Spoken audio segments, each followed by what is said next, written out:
Okay.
All right, looks like we have majority of the participants joining our webinar. We're going to go ahead and get started. Good afternoon and welcome to Institutes for Health Innovations, Florida Hurricane Response Hub training for improving medical debt certification in the state of Florida. We're so glad you are able to join us today. My name is Elizabeth Henry, and I'm one of the program managers at the Institute.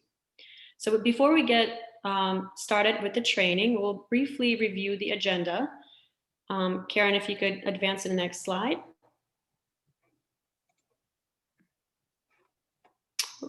Thank you. So on today's agenda, we will review the registration questions that you have submitted. We will share our moderator, Dr. Keren Bolter, will share some background about the Hurricane Response Hub and the CDC grant on the environmental health capacity. The training will then transition to our panelists, who will be introduced shortly, and we'll then finish with a group Q&A session at the very end. In terms of the housekeeping items, the CDC continuing education credits are available when you complete a shorter online version of the training, and I will share the link and the instructions to that training shortly. In addition to the training, we'll be recording this webinar and we'll be sharing it on our FiHi website. During the training, the chat function will be off, but you may submit your questions using the Q&A function. We will collect all of your questions throughout the training and we'll share it with our panelists at the end during our Q&A portion of the training. Now, it is a pleasure to introduce our moderator, Dr. Keren Bolter. Dr. Keren Bolter is the project manager for the Florida Hurricane Response Hub. She works with the Florida Institute for Health Innovation on several projects at the intersection of climate, risk, and public health. She's an urban and coastal resiliency expert for Arcadis, leading climate change and resilience initiatives with a focus on communication that translates information to action. She specializes in GIS analysis for people, cities, and the environment to inform data-driven resilience. Dr. Bolter has worked as a professor and as a planner in local government, giving her a unique range of perspectives. Dr. Bolter's GIS research utilizes public health data as well as LIDAR elevation, storm surge, and groundwater data. Please welcome Dr. Keren Bolter. Thank you so much. Hey, everyone. So I'm going to start today with giving the results of our poll. If you guys remember when you registered for the webinar, there were 6 questions, and those were ranking questions, and we also asked where you are and who you work for and what your job is. So just thought it would be interesting for you guys to know where everybody is. Definitely the most people that registered are from Miami, followed by Tampa, Tallahassee, and Gainesville. Gainesville makes sense because that's where FEMORS is out of. And we also have a lot of medical examiners from Florida and a lot of academia, whether professors or resident physicians. So really excited that we had 96 people registered. And it was really interesting also to see some of the titles that you had. We have a crime scene investigator, a forensic dentist, a COVID case investigator, medical legal investigator. So it was super interesting. All your jobs are very interesting. And so here are the results of the polls. The first question was about how confident you guys are in your ability to describe the death certification process in your jurisdiction. And so overwhelmingly, we saw not at all confident. But I guess if you added up the ranges of confidence, there are more of those. So the next question, we had a lot more confidence though with it, which is how confident are you in your ability to identify what event qualifies as a disaster? So we have more confidence there. How confident are you in your ability to determine if a death is related to a disaster? So a lot more confidence there too. The fourth question was about how confident you are in your ability in reporting a death that is related to a disaster. And you can see that this was similar to the first question. Cumulatively more confidence, but not at all was the highest group. The fifth question, what is your knowledge level in certifying death due to natural causes? So we did have, most people said they had some level of being knowledgeable, but we did have 20 respondents that were not at all knowledgeable. So you're gonna learn a lot today, those people. The last question is about your knowledge level in guidance for certification of deaths in the event of natural, human-induced, or radiological chemical disaster. And so we had, compared to the last one, you can see the distribution. There's, it's very similar, a little bit less knowledgeable based on the results here. So with that, I'm going to get into, I have a pretty short presentation about the Florida Hurricane Response Hub. That is under the backbone organization of the Florida Institute for Health Innovation. And I've been the project manager for this project for over 2 years, and we've accomplished so much. So I just wanted to start by telling you about what we've been doing. The goal of the Hurricane Response Hub is to enhance ongoing environmental and occupational health recovery in jurisdictions that were affected by the 2017 hurricanes. So through this effort, professionals, all of our partners have been engaged in addressing the disaster-related needs of emergency responders, the public health workforce, and the populations they serve. And our collaborative approach is based on connecting people and services. So we are aligning with existing trainings and initiatives across the state to contribute to and facilitate existing services and identifying niche services to fill gaps. And so a big gap that we've seen is kind of at the intersection of hazards, climate change, mental health, affordable housing, equities. And so those have kind of become our focus areas. There's a lot of data that's siloed within those different areas, but actually overlaying them together to really understand and prioritize efforts. So I mentioned our range of partners, and that's a real differentiator for the Hurricane Hub, our cross-disciplinary approach. We have universities, we have healthcare coalitions, local government, departments of emergency management. Catalyst Miami is a grassroots organization. And so we are one of 5 hubs across the country. We've been doing a range, our website, actually, this is our website here on the top. So you can go there, floridaflhealthinnovation.org/HRH. And on there, you can see that we have a range of trainings that we've put together. And so this is one of them. This is our final training as we wrap up the project. And you can also see that there's a form where anyone, even outside of Florida, can submit a technical assistance request. So we have been fulfilling these technical assistance requests and really making a lot of connections. And it's been really exciting to do this project. So I just want to talk a little bit about a few of our trainings that I've been more involved with. We collaborated with the county health rankings because for 9 consecutive years, FIHI has coordinated the state release of the health rankings. These are in every single state, and they're county based, and you can see that they rank the different counties based on health outcomes and health factors. And this is based on local level data about jobs, education, housing, community safety, diet, and exercise. And so you can see that between the health outcomes and health factors, the darker colors mean that they are ranked lower. And so these areas are more vulnerable. And what we do with this information is that, okay, so this is the health risk. We can actually overlay it with other types of risks. We can look at the risk to storm surge, and we can look at the risk to sea level rise.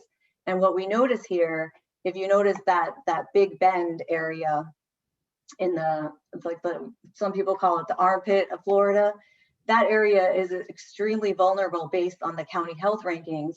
And if you look at this map on the left, that area is also one of the highest storm surges for Florida. So they're not only vulnerable with the likelihood of flooding, storm surge, hurricane impacts, they're also vulnerable to the consequences of those impacts because of their health and socioeconomic vulnerability.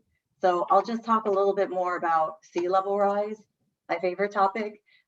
These are, I don't know if you've heard of the Southeast Florida Regional Climate Change Compacts, but every 5 years they get together and they look at Army Corps and NOAA and different types of models, and they go out into different planning horizons to see making a unified projection based on whatever we're planning for. You know, different projects, different government work has different planning horizons. So they put together these projections, and so this is the kind of data that we can overlay with health data, like what I was talking about. We know sea level rise increases the foundation that storm surge builds upon. It raises our shallow water table. It contributes to compound flooding, and compound flooding is combining hazards like stormwater flooding and extreme tides. We call them king tides, and that's in Florida, that occurs in the full moon in the fall. So we're getting tides sometimes 2 feet higher than normal. It gives us a good idea of, you know, something that only happens a few times a year in, you know, 2020, 2021, but decades from now, it could be happening twice a day at high tide. And so when we overlay the different data sets, we can look at the physical risks associated with sea level rise that I mentioned, and all of those can be linked to different health exposures. And based on those health exposures, who are the vulnerable populations that are the most risk to these different exposures? So of course, with flooding and storm surge, there's trauma based on whatever losses or issues have occurred to people. And coastal populations are more vulnerable. With the flooding, of course, we have more disease vectors. Zika was a big problem, limited evacuation and access to healthcare, and being exposed to mold. It's not just flooding, it's also extreme heat. And of course, people with respiratory illness, COPD, are going to be vulnerable there. I mentioned the raised water table. So a lot of areas in South Florida during the wet season, less than a foot below the ground is the water table. That's our water supply. And sometimes it's even higher than the ground. We call that groundwater flooding. And I live all the way west by the Everglades, and I see it a lot. I see the water table. It hasn't rained, but there's standing water, and that's our very shallow water table. So this is a problem because of saltwater intrusion, but also it kind of lifts our fresh water. The salt water comes in and it lifts up our fresh water. And I made a little animation for that just so you can see the issues specifically health related are that we have hundreds of thousands of septic tanks, and a lot of them are right along the intercoastal.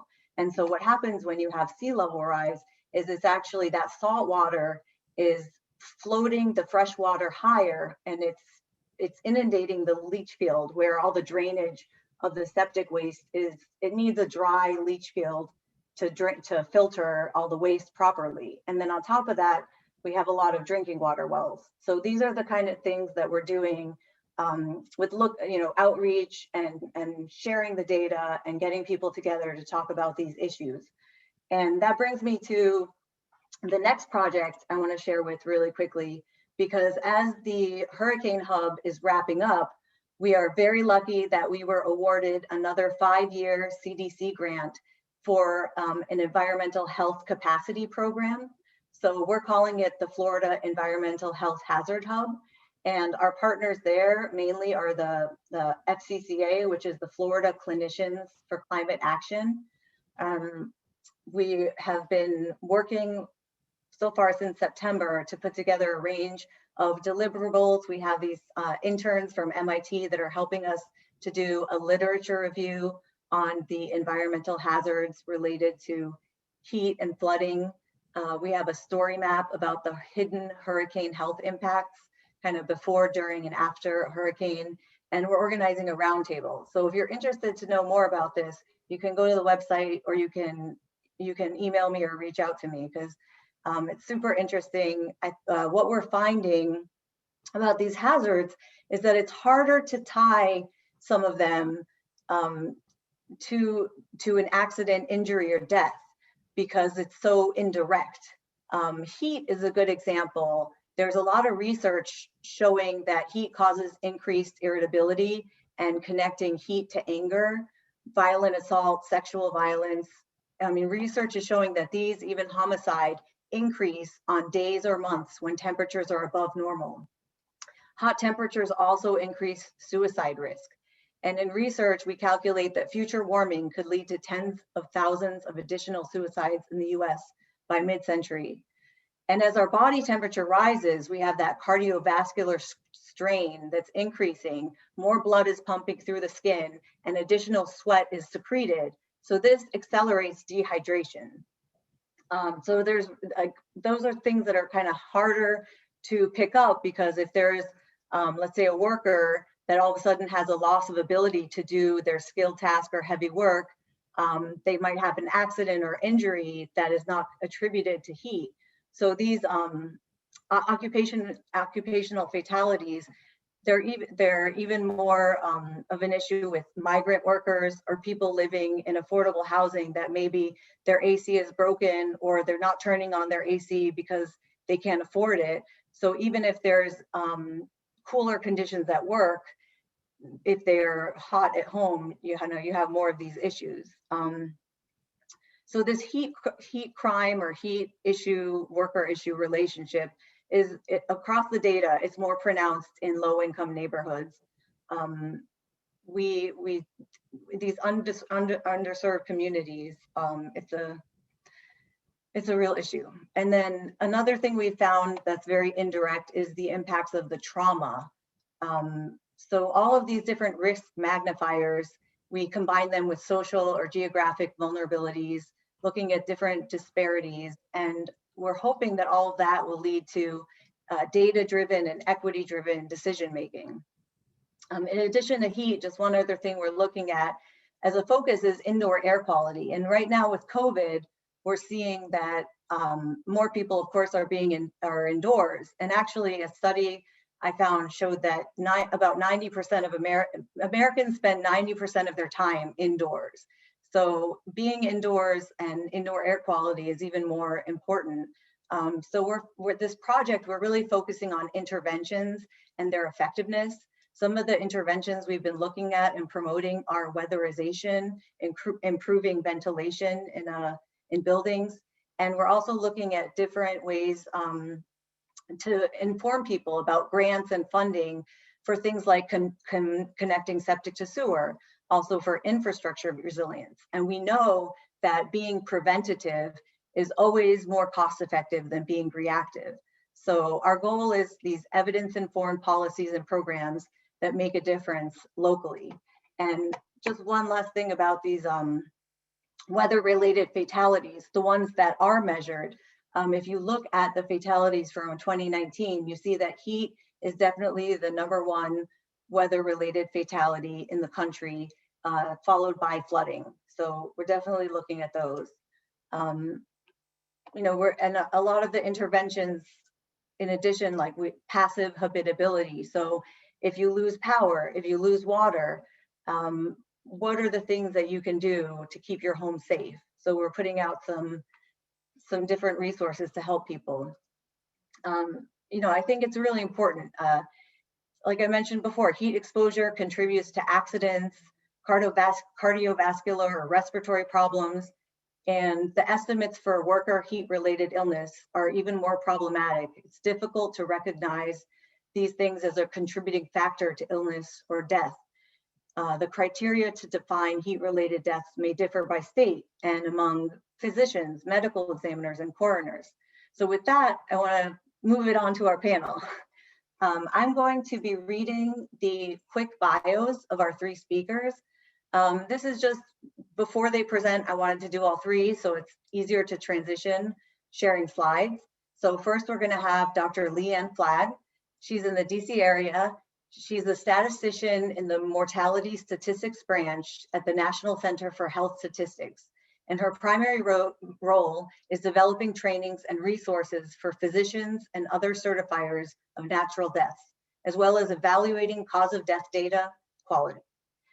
And next, we will have Dr. Tesfaye Balian, who is a senior service fellow team lead for the CDC. He's based in Atlanta, and he's worked in Ethiopia as a clinician and anesthesiologist for over 15 years, and has been a frequent contributor for violence and injury prevention programs, both nationally and globally. His research and publications focus on disaster preparedness and response related to both natural and human-induced disasters. And we saved the Florida context for the end, and we're really excited to have Dr. Russ Vega.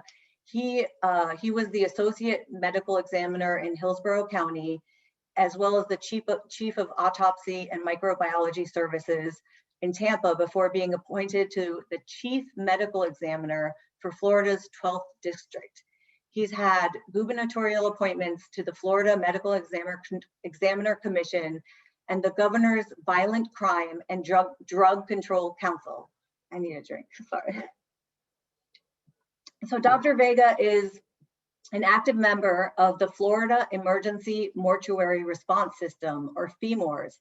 It's a statewide group out of UF, and they're among the emergency responders deployed in the Orlando Pulse nightclub shooting. So I also want to give a special thank you to the Bruce Goldberger from FEMORS. He recommended Dr. Vega. So with that, I will turn it over to Leanne, Dr. Flagg. I'll stop sharing.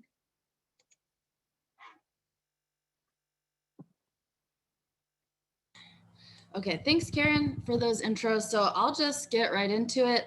So today I'm going to be talking about how to certify deaths due to natural causes. Later on, Tesfaye will talk some more about how to certify deaths that are due to a disaster. But this will set up a lot of the general principles in cause of death certification. And as Tesfaye will talk about, a lot of disaster-related deaths can be due to natural causes. But first, I'm going to talk about death certificates and why they're important. And that's because they're part of our vital registration and statistics system in the US, and they provide vital information. So they provide that first fact or evidence of death and is that permanent legal record of both the fact of death and the causes of death. And we use this information from the death certificate for both administrative and public health purposes. So from an administrative perspective, the death certificate's used for a lot of different things in insurance and settling estates, birth certificate security, and so forth. So failing to document and certify deaths in a timely fashion can cause a lot of hardships for the surviving family members. So it's really important to do these. We also use them in public health to measure and monitor health and mortality, set public health goals, develop interventions and disease prevention programs, allocate resources for these programs or for research, and also in surveillance. We also use information from death certificates to generate official mortality statistics, things such as life expectancy, death rates by cause of death, geographic area and other sociodemographic characteristics, leading causes of death, and infant and maternal mortality rates. And we release annual reports, but we also release quarterly for certain causes. And then for COVID, we release data daily and weekly. Specifically, cause of death information is important because a complete and accurate cause of death statement provides closure for the family members, information for their medical history, and then also information for public health. And so that's why we emphasize it in this training. Now, I'm going to talk about some of the key roles and responsibilities in death certification. Funeral directors generally report the demographic information on the death certificate, and then I'm going to focus more so on the roles in medical certification. So physicians generally certify deaths that are due to natural causes, and then medical examiners and coroners certify deaths that are due to injuries or poisonings, deaths occurring under suspicious circumstances, and sudden unattended deaths. So in general, deaths due to injuries, poisonings, complications thereof should be referred to the medical examiner or coroner. But laws and regulations regarding referral can vary quite a bit by jurisdiction. So we just encourage certifiers to be aware of them, and if they're unsure, to contact the medical examiner or coroner. And it's important to note that some deaths can appear to be natural, but could be a complication of an injury or poisoning, even occurring a long time ago. And on the right here, I just have a list of some examples of deaths that might appear to be natural, but if you look further back in the medical history, it could be due to an injury or poisoning, and so would need to be referred. So when it comes to certifying deaths due to natural causes, just some general guidelines. We want certifiers to use any information that's available to them, like medical history or records, laboratory tests, an autopsy report if one is available, and any other relevant source of information. And also, we ask certifiers to use their best medical opinion regarding the causes and circumstances of death, because like a lot of other diagnoses, a cause of death statement is an informed medical opinion, and it should be based on sound medical judgment using your clinical training and experience. And this is because we're not just asking what conditions the decedent had, but your opinion as to which of those caused death. So there really is no objective measure of cause of death. We're asking for your best medical opinion. Here's an image of the cause of death section on the 2003 standard death certificate, and I'm gonna touch on each of these items, but focus mostly on parts 1 and part 2. So part 1 is where the sequence of conditions or events leading directly to death should be reported, with the immediate cause on line A, any intermediate causes on the lines below, and the underlying cause of death, or UCOD, on the lowest line used in part 1. So in part 1 on line A is where the immediate cause of death should be reported, and this is the disease or condition that directly preceded death. And so there should always be an entry on this line. And one thing to note is we ask certifiers not to report mechanisms of death like cardiac arrest or respiratory arrest, because these just attest to the condition of death and don't really provide any information on the causes of death. And then on the lines below, any intermediate causes should be reported in a logical sequence in terms of time and etiology. You don't have to use all the lines, so if you don't need them, you can leave them blank. If you need more lines, you can write due to between conditions on the same line, and it would be equivalent to adding a line. And then in part 1 on the lowest line used is where the UCOD should be reported. And this is, as defined by the WHO, the disease or injury that initiated the train of morbid events leading directly to death, or the circumstances of the accident or violence that produced the fatal injury. And again, this should always be reported on the lowest line used in part 1. And one thing to note about this is that the primary diagnosis or reason for admission and UCOD are not always the same. So here in part 1, showing the immediate cause on line A, then any intermediate causes below here on line B, and the underlying cause on line C, the lowest line used in part 1. And a couple of notes on this is to not number causes or include ICD-10 codes, or writing in fillers like blank or NA, because that can cause problems with processing the record. So it's just best to leave those out. And then for each condition that's reported in part 1, the time interval between the presumed onset of the condition, so not the date of diagnosis, and the time of death should be reported in these fields. And you can use general terms if you don't have an exact time, so minutes, hours, etc. And you can approximate intervals or report them as unknown. So here's an example. We have 30 minutes, 10 days, and approximately 5 years. And one note about this field is to not use dashes, because that also causes problems with processing the records. Part 2 is for other significant conditions that contributed to death, but aren't a part of that sequence in part 1. So part 2 should not be used to continue the sequence in part 1. It should just be other conditions that were significant and contributed to death. One thing about this is to not report a laundry list of every condition the decedent had at the time of death. We really just want the ones that actually contributed to death. So here's part 2, and you can list them in part 2, and it's helpful to separate conditions with a comma or semicolon. Now, if there are multiple morbid conditions present at the time of death and you are uncertain as to which is the UCOD, using your best medical judgment, report a logical sequence that you thought had the greatest impact on death in part 1, and then list those other conditions in part 2.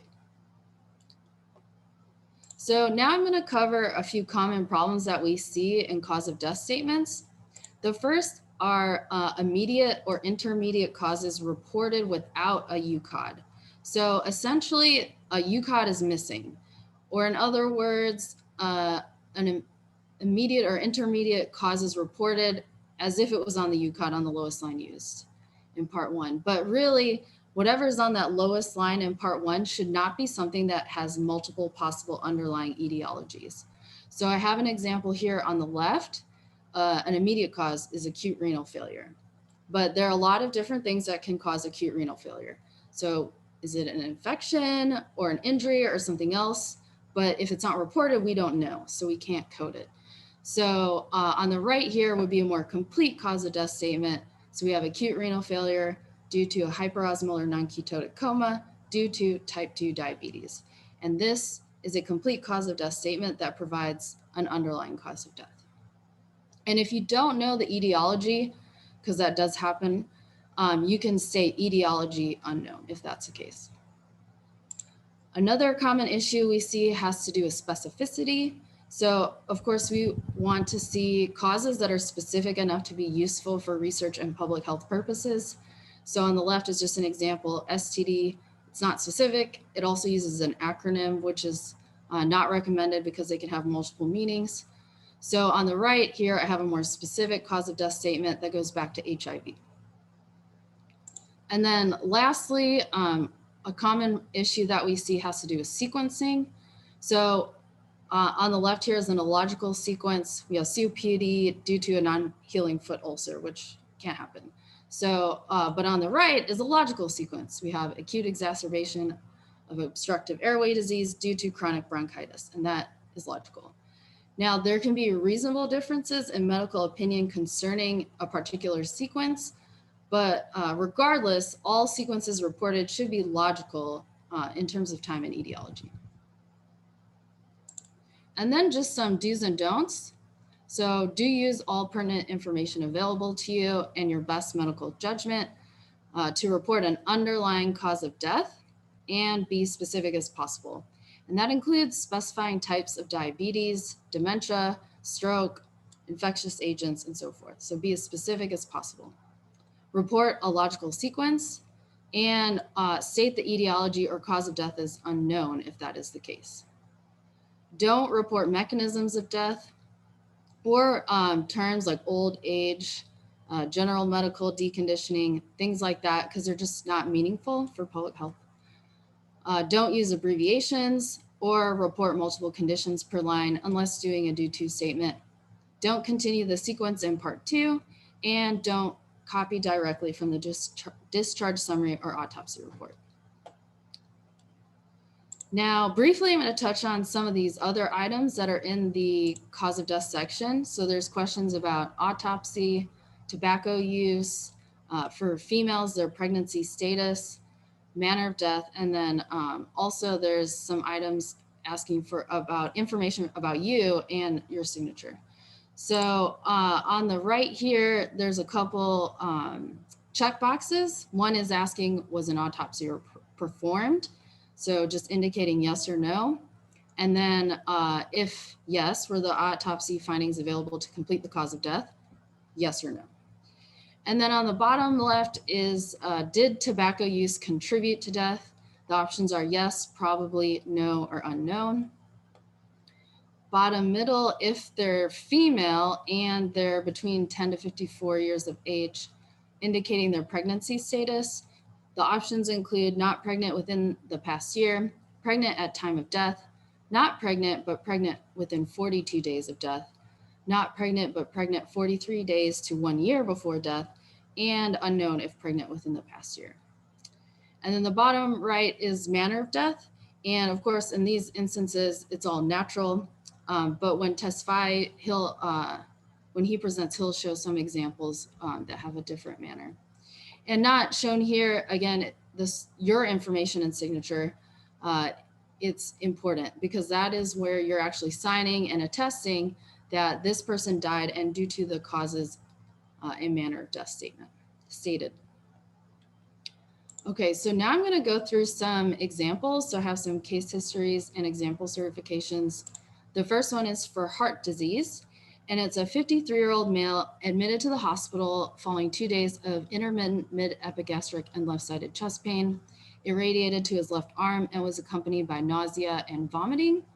He had a history of 2 years of occasional chest discomfort, a near syncopal episode 6 months prior, hypertension, 30 years of smoking, congenital blindness, and insulin-dependent diabetes mellitus.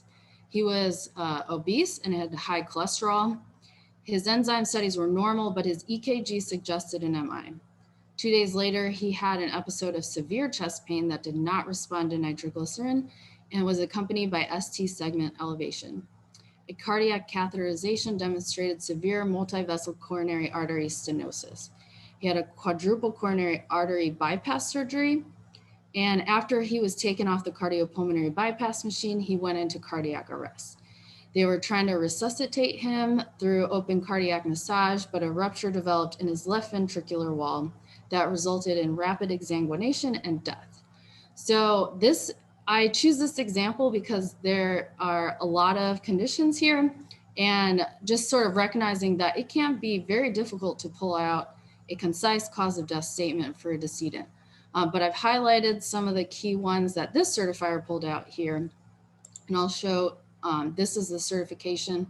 So they reported the rupture of the left ventricle as the immediate cause on line A, which is due to the MI on line B, and then the coronary atherosclerosis on line C. So this is good because it's a specific condition listed there. So they don't just say heart disease, they specified an MI. They also indicate the etiology of the MI as well as the complications. So we have a full cause of death statement. All the other conditions were reported in part 2 because they're not part of that sequence in part 1. The surgery probably played a role in the death, but it didn't cause the coronary artery disease. So they reported it in part 2. And one thing I'd like to note here is in this instance, it's not a medical error. But in the case of medical errors, we do want those reported. So if there is a medical error, you report the result of that complication or error on line A, followed by the complication or error itself, then the medical procedure performed, and the condition being treated as the UCOD on the lowest line used. Again, this is not a medical error, but those are just some things I like to point out about medical errors. Now, we have some specific things about cancer. The main thing when reporting deaths due to cancer is specifying the primary site or indicating that it's unknown, also indicating whether it's benign or malignant, and any secondary sites of metastases if applicable, and making clear whether it was metastatic to or from that site. So stating something like metastatic lung cancer technically doesn't specify whether it metastasized to or from the lung. So just trying to make that clear. And if you know it, you can indicate other things like cell type, grade, or stage, or part of the lobe of the organ affected. So an example would be a well-defined squamous cell carcinoma of the left lung upper lobe. But the key thing with this is indicating the primary site. So here's an example for cancer. It's a 68-year-old male admitted to the hospital with progressive right lower quadrant pain of several weeks duration. He lost about 40 pounds, progressive weakness and malaise. He had an enlarged liver span that was 4-finger breadth below the right costal margin. His rectal examination was normal and his stool was negative for occult blood. His routine labs were normal. A chest x-ray and barium enema were negative. His EKG showed a right bundle branch block, and a CT scan showed numerous masses within both lobes of the liver. A needle biopsy of the liver was diagnostic of a moderately differentiated hepatocellular carcinoma, and he was started on chemo. 3 months later, he developed sharp diminution of liver function as well as a DVT of his left thigh, and he was admitted to the hospital. He developed a pulmonary embolism on the 3rd day and died 30 minutes later. So in this instance, the certifier reported the pulmonary embolism due to the DVT in the left thigh, due to acute hepatic failure, which is due to the moderately differentiated hepatocellular carcinoma. And again, the key here about this certification is they indicated the primary site. I have an example here for Alzheimer's disease, and it's a 69-year-old female with a history of progressive dementia consistent with Alzheimer's dementia. And she was admitted from a chronic care facility for fever and dyspnea. She was bedridden due to the dementia for about 5 years. 6 months earlier, she was having increasing difficulty with swallowing and handling oral secretions. They placed a gastrostomy tube for nutritional support, and 3 days prior to her admission, her oral secretions had become thicker and more copious, and she had been coughing incessantly. A chest radiograph obtained on admission demonstrated probable pneumonia in the lower lobes of the lungs. She was severely dyspneic, and an arterial blood gas test showed marked hypoxemia. And based on her advance directive, they didn't institute mechanical ventilation, and she worsened over the next several hours and died. In this case, the certifier reported aspiration pneumonia as the immediate cause on line A, and that was due to the Alzheimer's dementia on line B. And this is good because it specifies the type of dementia as well as indicates the complication of the dementia.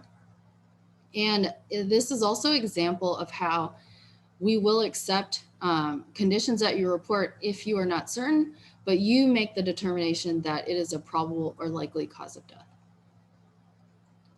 I have some specific guidance for COVID-19. So if COVID-19 is determined to be a cause of death, then it should be reported on the death certificate. It would likely be an underlying cause of death. So if that's the case, it should be on the lowest line used in part 1. And then any life-threatening complications it leads to, such as pneumonia or ARDS, on the lines above. Testing should be conducted, if possible, following CDC recommendations for reporting, testing, and specimen collection, including postmortem testing. Now, if a definitive diagnosis cannot be made, but it is suspected or likely, meaning you find the circumstances compelling within a reasonable degree of medical certainty, you can report it as probable or presumed. Again, like all other causes, certifiers should use their best clinical judgment in determining if COVID-19 was likely and a likely cause of death. Generally, it's best to avoid abbreviations and acronyms like I've talked about before, but COVID-19 is unambiguous, so it's okay to report it. We're really just asking certifiers to use standard WHO terminology. So that would be coronavirus disease 2019 or COVID-19. If you're referring to this 2019 strain, one thing to note is technically COVID or coronavirus is not specific enough. So if you intend to refer to this 2019 strain, it's critical that you use terminology that indicates that.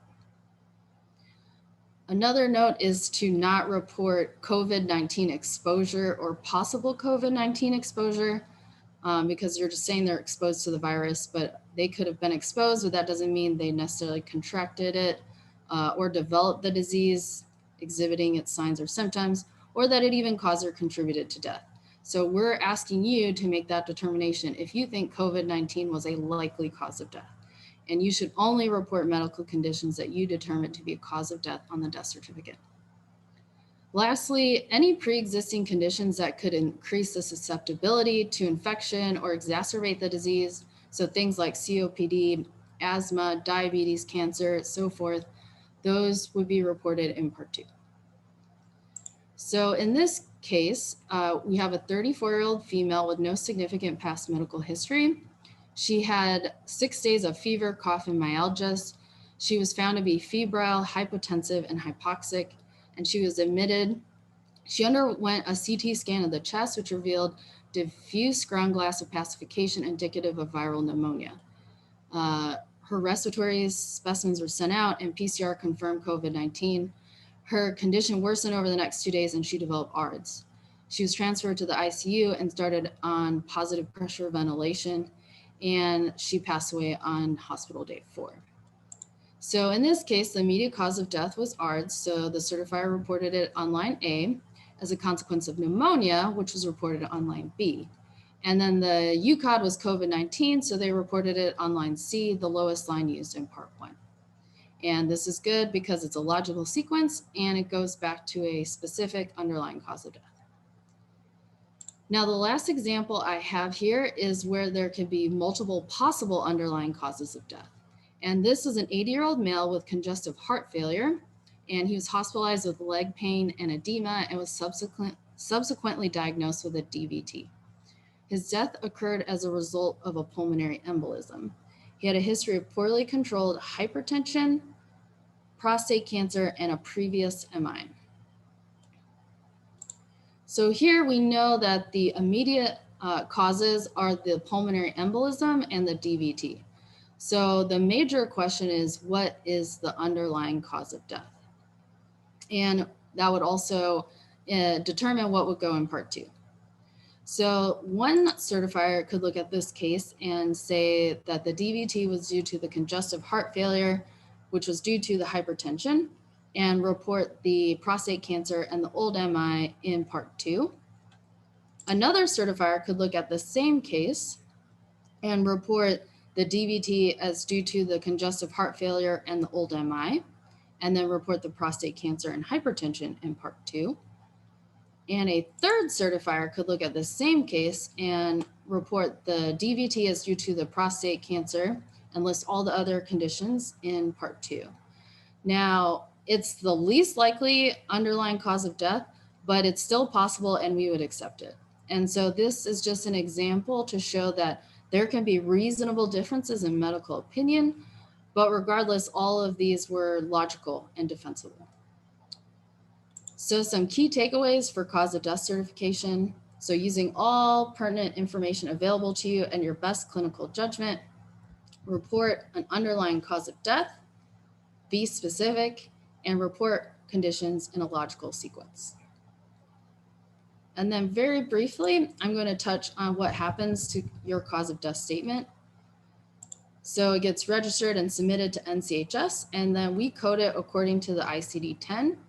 And then using a lot of decision tables and coding selection rules, a UCOD is selected from among the causes or conditions reported. Most tabulations that we do are based on the UCOD, but we also conduct analyses using the multiple cause information. So all causes of death reported on death certificates are important. And then very briefly, I'm just going to touch on some other resources and training that we have available. We have a cause of death mobile app. It's a quick reference guide that you can download and reference at the point of certification. This is just some screenshots. On the right is the table of contents, and there are more examples, so case histories and example certifications. And then these are the links to the stores. It can be downloaded for free for both Apple and Android, and those are the links there along with the QR codes. We also have an online training module that we have accredited, so you can get more CMEs for that. Here's just a screenshot. It goes over why reporting cause of death is important, how to report cause of death, and when to refer to the medical examiner or coroner. And this is the link to the info page. You can, through that, go register for the course and go through the training. And if you pass the post test and fill out a short course evaluation, you can get the CEs. We also have the VSRGs. So these are topic specific guidance documents. The one that would be relevant for natural causes would be the COVID-19 one we did last year. The link's there at the bottom. We also did a YouTube video. I won't play it for time, but it's short video available on YouTube. It's about 3 minutes. And this is the link here. We also did another webinar for COVID-19 specifically, and we also have a fact page that might be helpful. And then we also have, of course, the physician's handbook, but we are updating that. And so with that, I believe we're saving questions for the end. And so I'll turn it over to Certify, and he's going to talk about certifying deaths that are related to a disaster. Okay.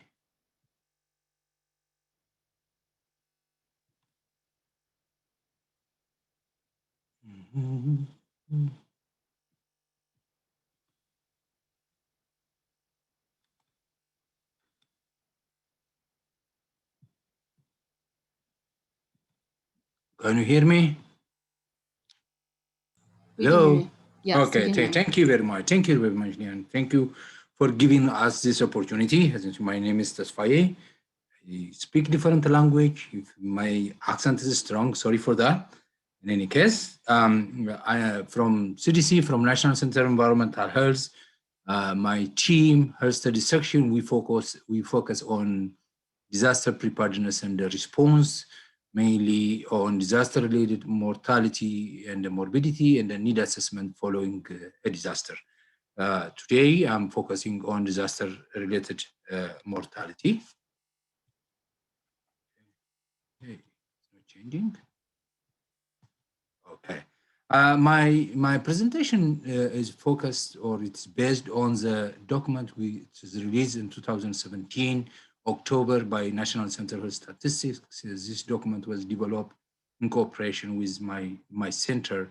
It is a reference guide for certification of days in the event of natural or human-induced or chemical radiological disaster. It is available on CDC website. You can download it freely, or you can go through Google and find this document.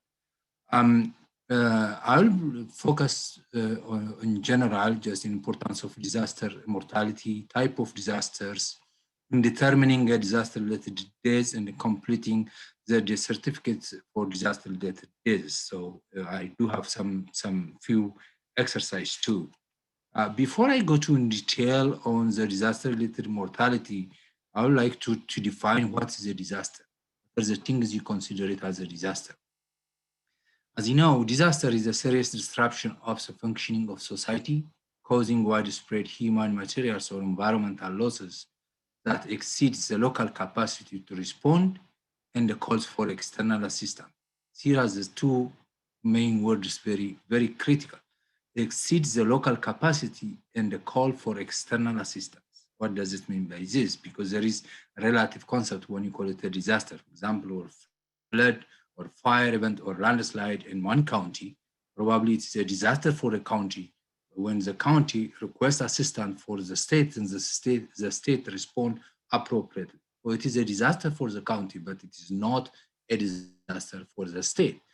To apply the same, when it is beyond the state capacity, then the state requests external assistance from neighboring state or from federal government. That is the way we define a disaster. And from public health perspective, it is divided. We can classify it in three categories. The first one is natural hazard or natural disasters. That includes hurricanes, flood, landslide, earthquakes, or human-induced. In some places, you find it as man-made disaster. To be gender neutral, just we switch to human-induced. And the complex emergencies, just a complex emergency is very rare in the United States. In human-induced disasters, technological disasters, terrorist attack, oil spills, and etc. Complex emergency may be drought, famine, and etc. As I said, this one is not common in the United States. What does it mean? But just what, from public perspective, when you see a disaster, is defined by what they do to the people. Otherwise, there will be geological or meteorological phenomena. I mean, if an earthquake happens in the middle of the ocean, as far as it's not coming to the shore that affect, maybe as a tsunami, it doesn't involve the population, probably from the public perspective. That might not be, really will not be engaged in that situation, but we are very much concerned when it includes the population. So during this disaster, as I mentioned, it can happen several things: injury, death, or property damage, and etc. As I said, we focus on disaster-related mortality. So where do we get that information? What are the important sources for disaster-related mortality? As you know, everything comes from medical examiners and the coroners. That is a death certificate. That's a golden source we have to get information on disaster-related mortality. That is the death certificate.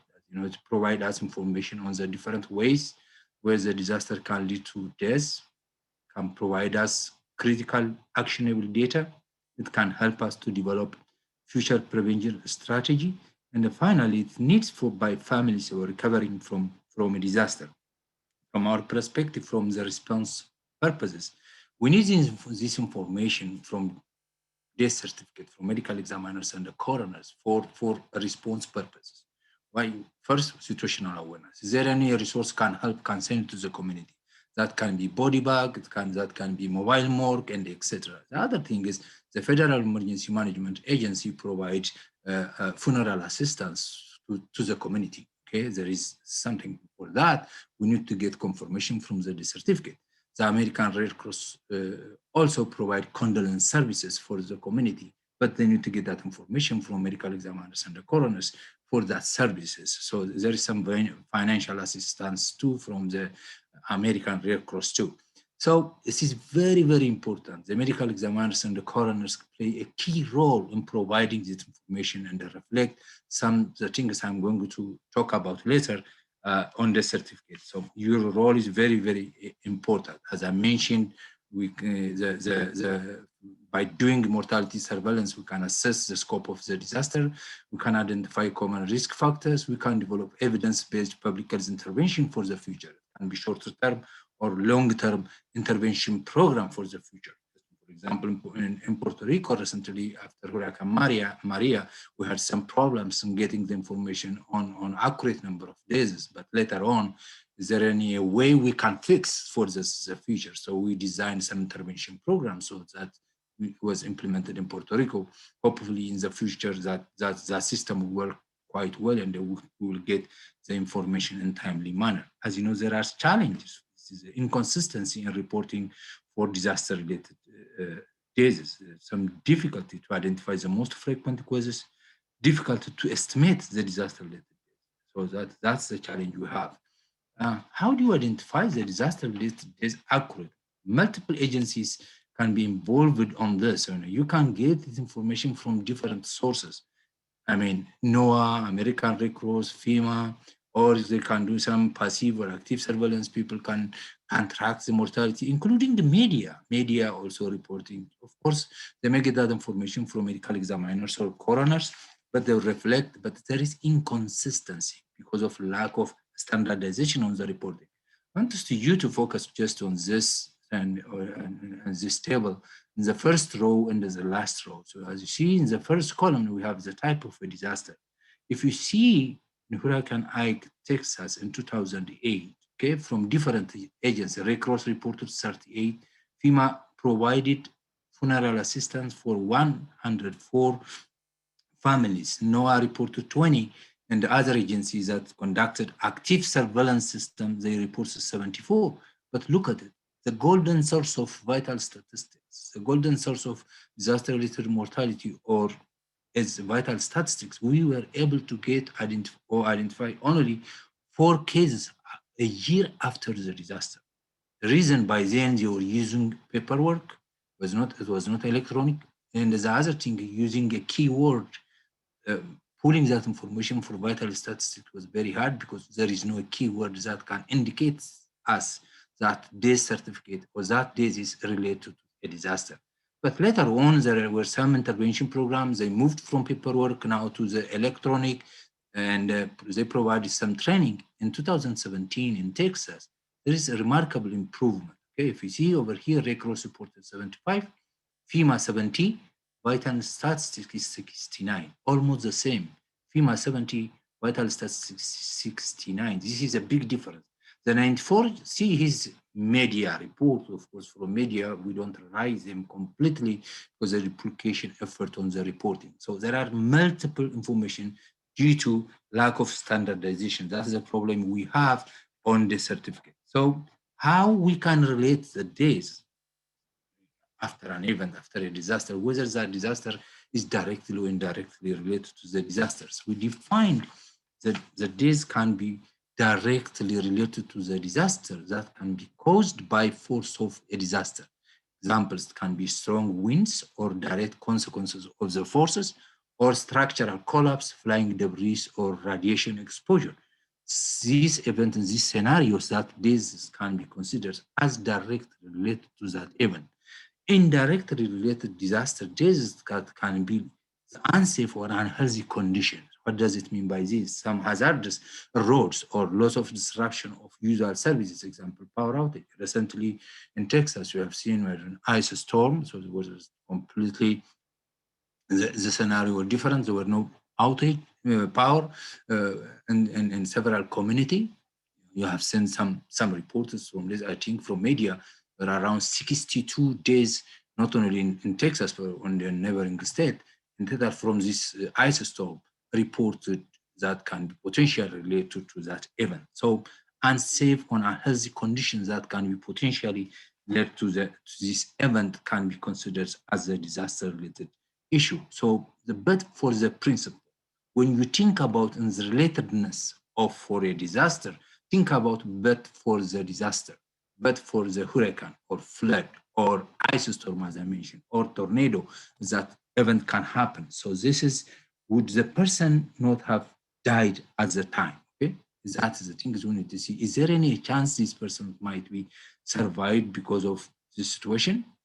We need to think about, for example, if the patient had a cardiac attack or myocardial infarction at home and they call 911, so the 911 were not able to arrive in time. They had some roadblocks or building collapse or bridge collapse and no access to reach that home. If that person passed away, is there any chance, would this person had a chance to be survived or to live in this situation? That is the things we need to think when it is a disaster. It is not directly impacted from the hurricane, but the unhealthy conditions that led for this no chance it led them for the complication, and we need to think and this critical environments.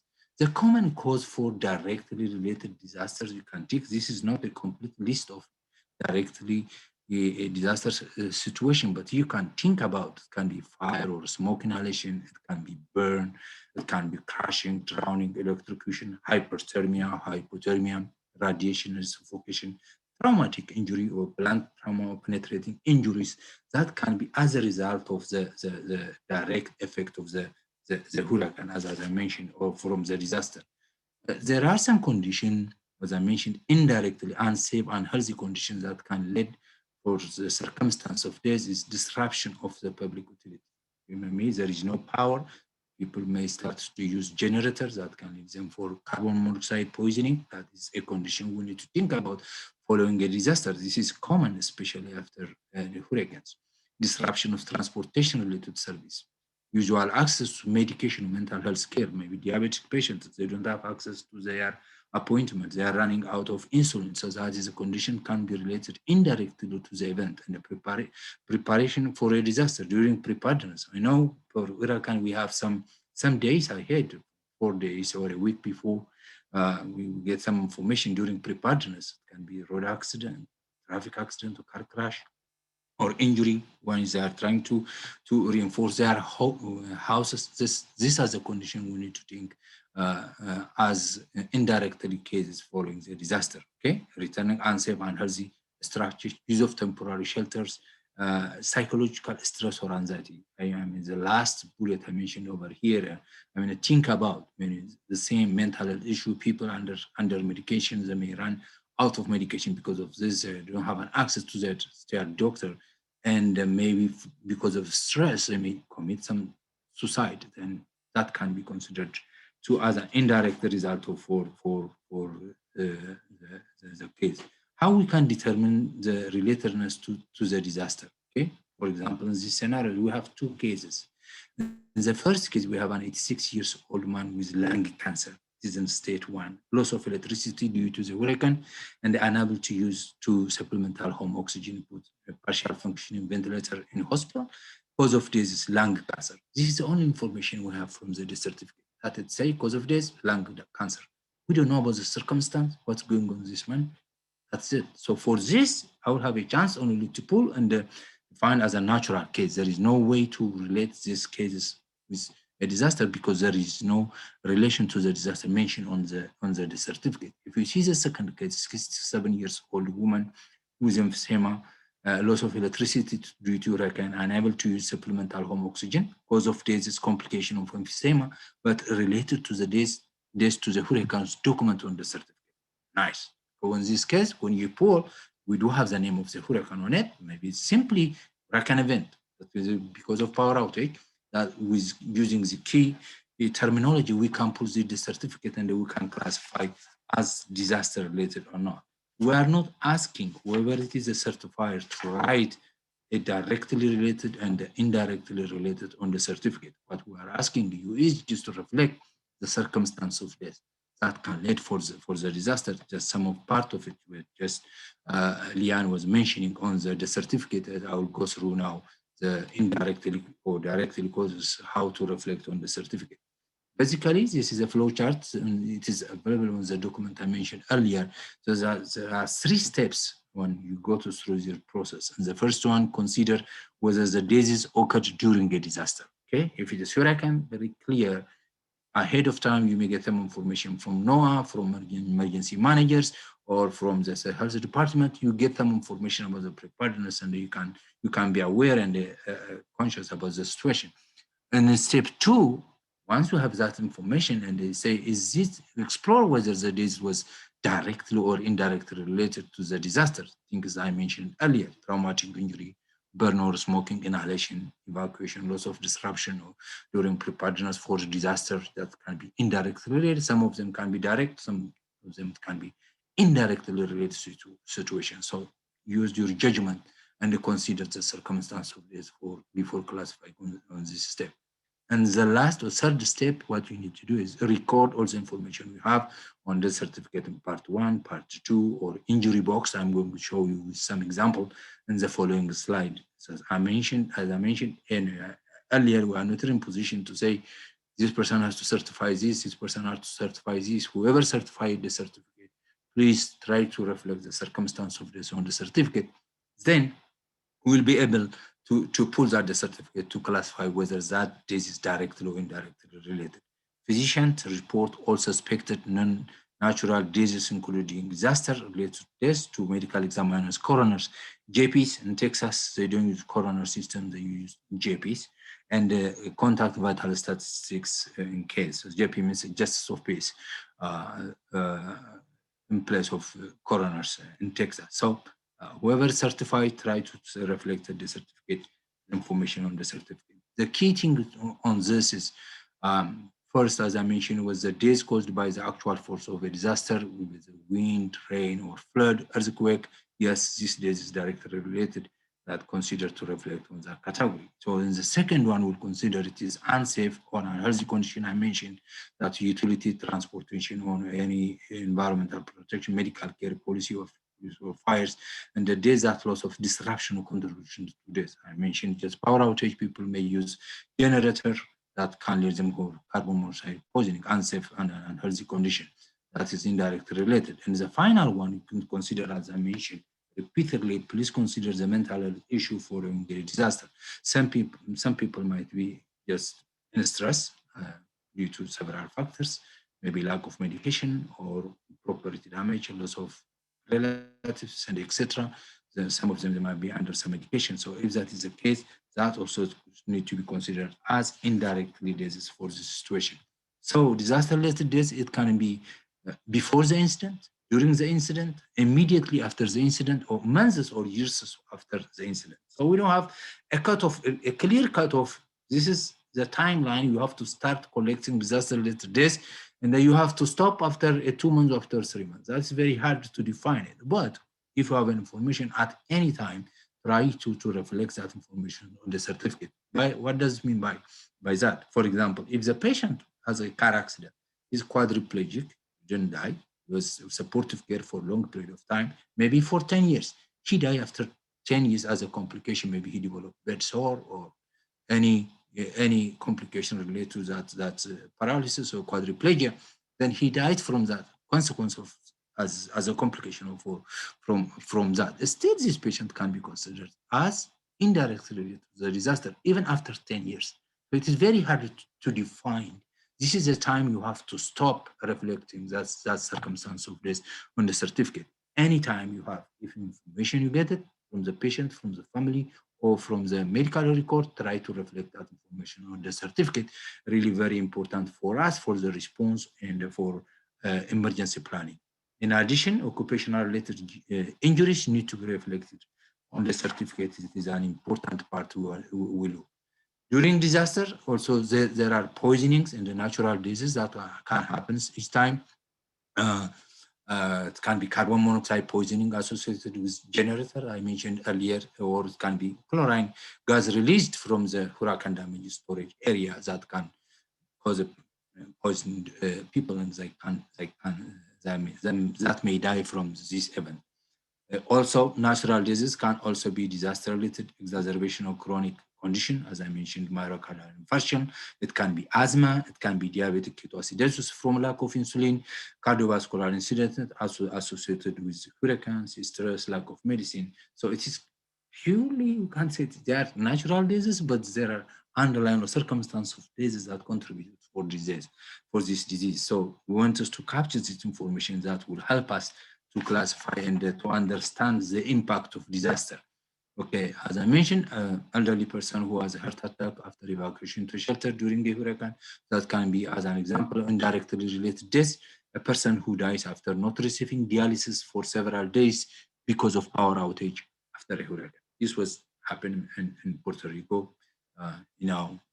completely blackout, and a lot of people ran out of dialysis because the machine was not working beyond Paris, and some of them were evacuated to Florida, and etc. But some of them, unfortunately, passed because of this issue. So, is it the circumstance contributed to the death?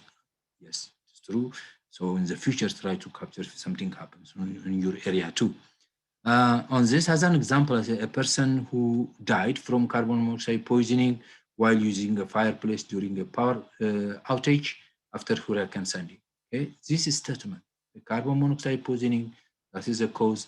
Using a fireplace during a power outage, that circumstance, and the Hurricane Sandy is a type of a disaster. By reflecting just this statement on the certificate, you gave us a perfect, complete information about that disease. Cause, circumstance, and the type of death is recorded on the certificate. This is a common thing you see after a disaster. So how we complete the death certificate for disaster-related death? As I mentioned, I'm not in position. The medical examiners and the coroners has to certify this, and the other physician, non-medical examiners and coroners has to certify on this case. Follow the state's law, standard SOP, standard procedures, and the guideline. That depends. It varies from state to state. In some places, in general, medical examiners, the directly diseases that can be injury, unknown, any complication related to that, poisoning, go to the medical examiners and the coroners. And most of the natural diseases, that was certified by physician. But sudden or unexpected deaths may need to be referred to the medical examiners or coroners.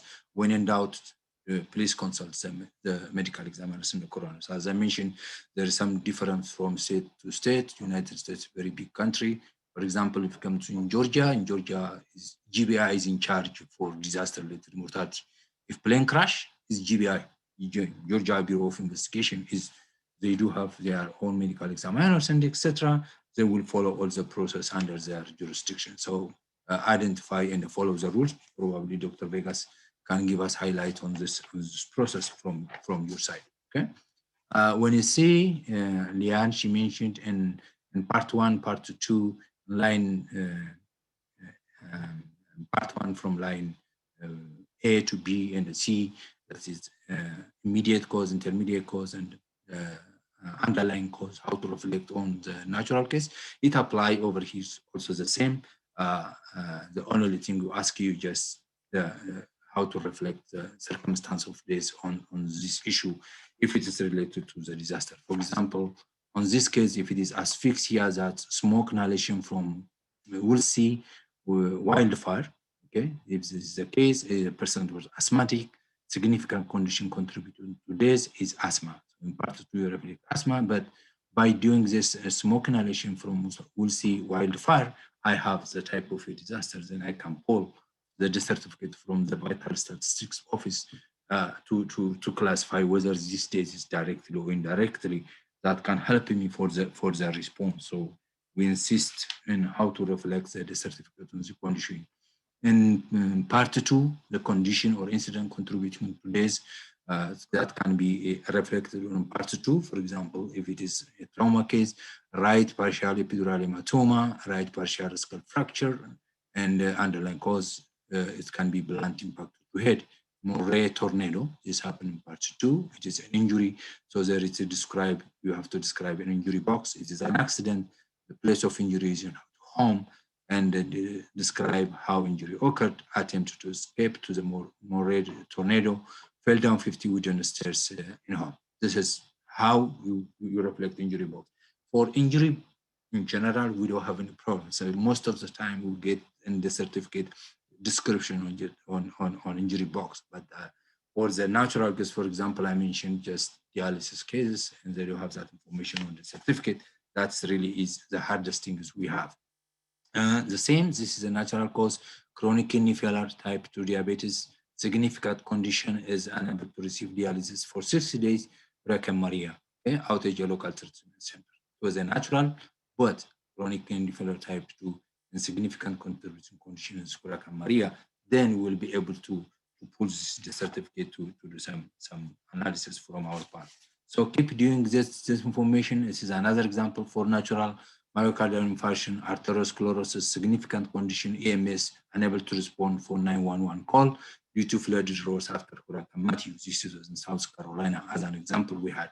It is a natural case. So by providing us this information, here again, there is no any space to write or separate box to classify these days as directly, indirectly. Just what we are asking you, just to reflect the circumstance of this, at least in part 2. If it is injury in injury box, then we will be able to pull the death certificate for this kind of stuff. So, circumstance surrounding the injury or external cause need to be reflected on injury box, cerebral contusion, fractured skull, blunt impact to head, car crash into tree, okay? Fractured sternum, pneumothorax, and Hurricane Ike. This is a type of disaster as a significant condition contributing to death in part 2. Okay? This is an accident, it was in highway, and describe on injury section, you have an unstrained driver of a car while evacuating for Hurricane Ike cars, slide of wet road and struck tree. Okay? You have clearly, you reflected the whole information in the certificate. Okay, I have kind of simple case scenario. Just this is a case we have a landslide occurred near a local construction area, also Washington. Rescue team found the body of a 29 years old male buried under 5 meters of earth. And was these days is disaster related or not? Yes. Again, what's the disaster? What's expected from you to just reflect the type of a disaster and the circumstance of this on the certificates. In this case scenario, just how you put hemothorax and hemoperitoneum, crashed just in the abdomen. It was also Washington landslide. It was an accident, injury at work. Very important, because using this information at the time of a disaster, we will aware another deployment forces, another workforce that will be deployed for the response based on this information. Is there any lack of training and etc. This is, we keep a dynamicity of flowing the information that we can prevent further days because of this. It's an accident, work-related construction site. It was in March 2014. Also landslide in Washington, D.C. This is a very thing we are expecting from you. And the second scenario, this is a 33 years old asthmatic worker at water exposed to chlorine when a pipeline leading to from chlorine tank cracked in California following an earthquake. Yes, natural earthquake. This is died an asthmatic patient because of gas. It's disaster related. And what's expected from us is to record the type of chemicals that is as a poison and as an event. How do you reflect on this? Just acute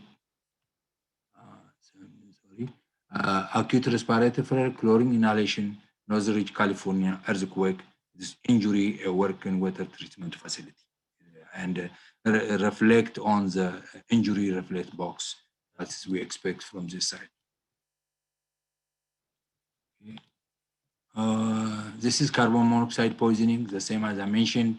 So a 39 years old female died during Hurricane Sandy. She used charcoal for heating her house, and this is also disaster related. We want us to reflect how we capture this information on the certificate: carbon monoxide poisoning, Hurricane Sandy, at home, accident, Hurricane Sandy, injury description box. If you reflect all this information on injury section, we'll have all the information we need.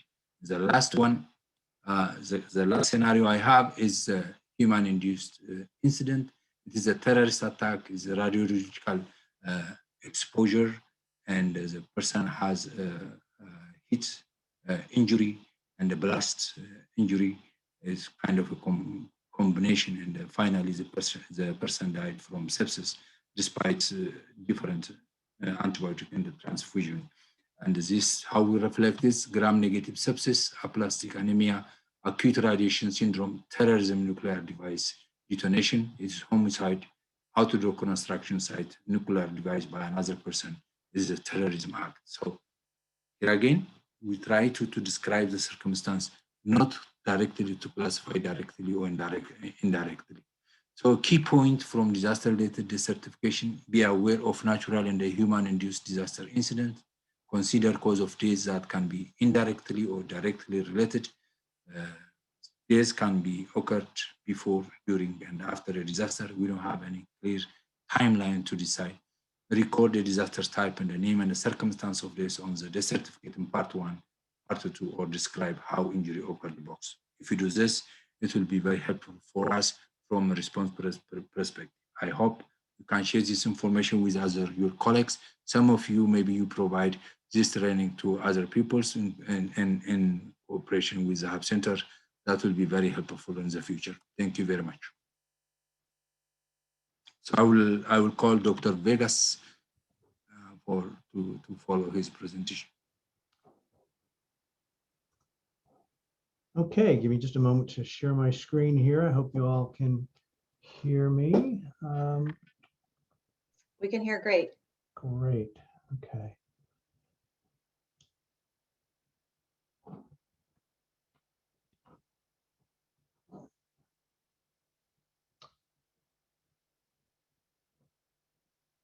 For some reason, my presentation is not showing up here. There we go.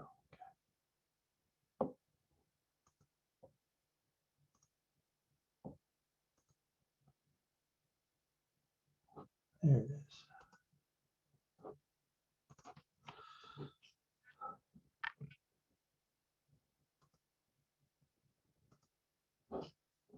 All right. So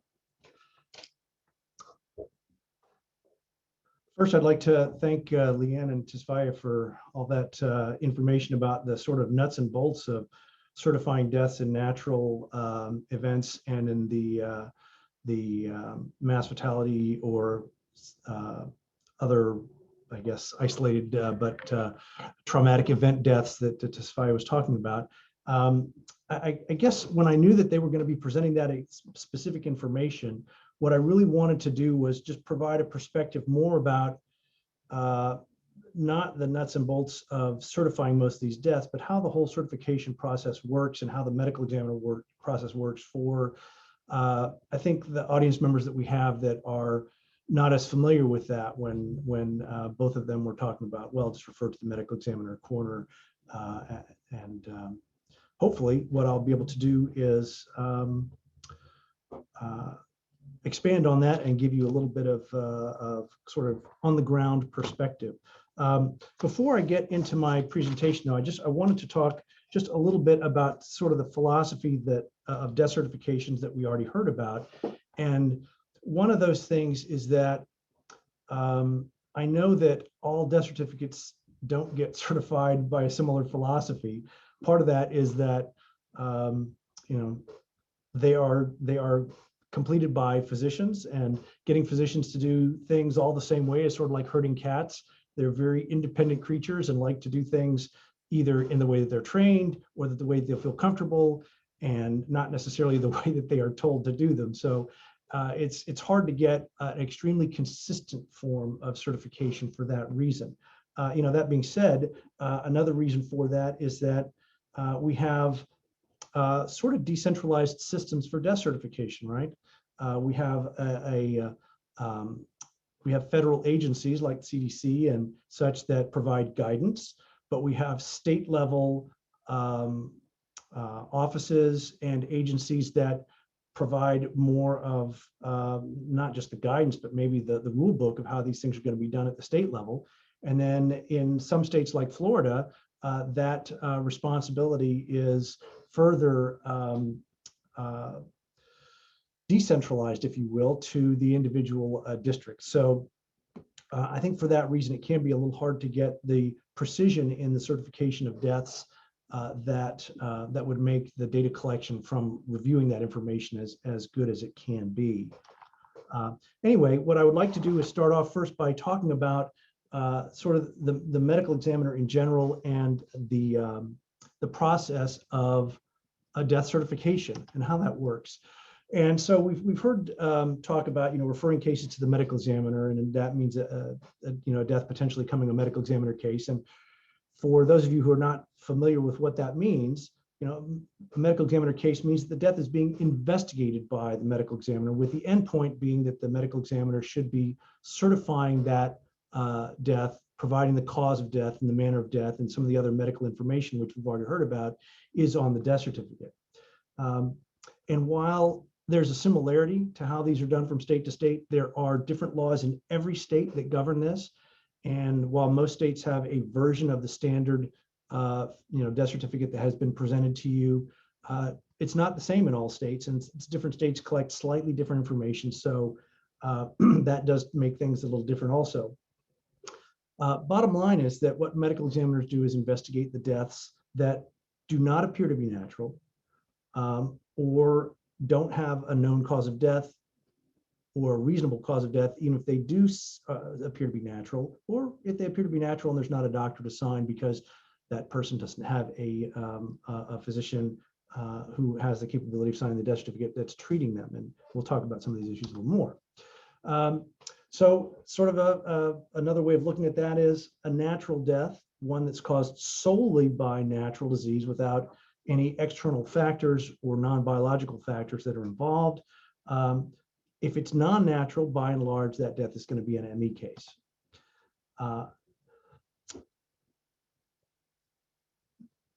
With that sort of tucked away in the background of what an ME case is, what an ME death is, how does the whole process work? So when a death occurs, think about this, a death anywhere, in a hospital, a nursing home, in their home, out in the field, it's going to be identified first by a person, a healthcare provider, or a law enforcement or other first responder agent most commonly.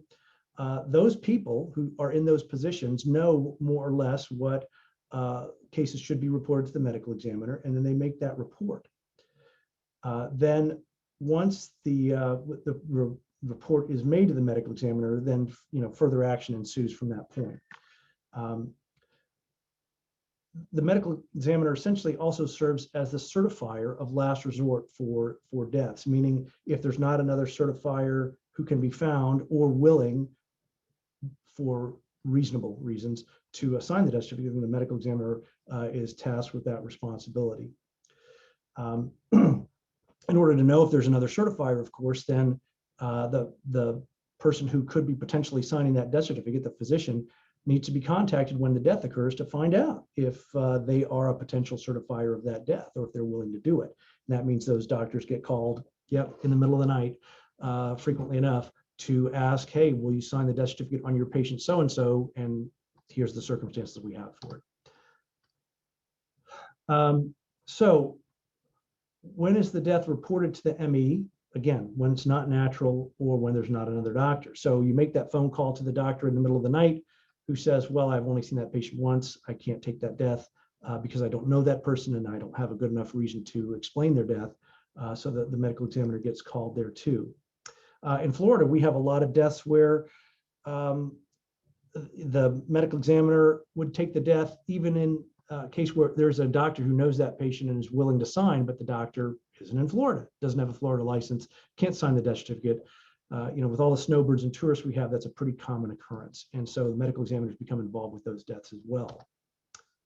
A corollary to this whole process is that those facilities which end up with a lot of deaths, like hospitals, frequently have rules for when they're supposed to report the deaths to the ME, like if the death occurs within 24 hours after coming in the hospital. Those rules belong to the hospital or to the agencies themselves. They don't really guide what cases should be medical examiner cases based on the cause of death issues that you've already heard about, or other jurisdictional issues, and we'll talk about those a little bit more in a minute. So just sort of important to realize that. If sort of as a corollary to that, if you're in a process where you're going to be signing a death certificate and considering that, and you are thinking that one of these phrases on here is something you want to put on that death certificate, well, you probably should not be doing it. It should be reported to the medical examiner if it has not already. That same is true for manner of death. If you're tempted to put any manner of death besides natural on a death certificate when it comes your time to do it, that case should be reported to the medical examiner as well. So let's go through the process again now. We've talked about reporting the death to the medical examiner or not. So what happens if the case is a death and it's not reported to the ME? Well, bodies are transported to a funeral home. And at that point, the funeral director initiates the death record and how this process starts. Then the funeral director will contact the doctor who we think is going to sign, maybe because the first responders have already contacted that doctor, and can sort of confirm that they're going to do that. Then once that happens, the medical certification occurs. We'll talk about the details of that in a second. And then that information goes back to the funeral director, funeral home, and they figure out all the rest of the process. They manage it for the family and arrange the completion of the final death certificate. Now, what happens when a death is reported to the medical examiner? Well, in that case, the first responder or nursing supervisor on the floor of the hospital or whoever it is calls the medical examiner. Sometimes it's actually a funeral director. It's the first person to realize that a case should be an ME case. And they call the person on call, which is the medical examiner or his or her investigator. And at that point, the investigator makes a determination that the case is a medical examiner case or not. If the case is not based on their ruminations on it, it sort of reverts back to that first loop. The person receiving the call says, hey, thanks for calling. We've looked at this case. We don't think it's a medical examiner case. Just handle it like it's a non-ME case and go through the process of sending it to the funeral home and having them manage the certification of the death.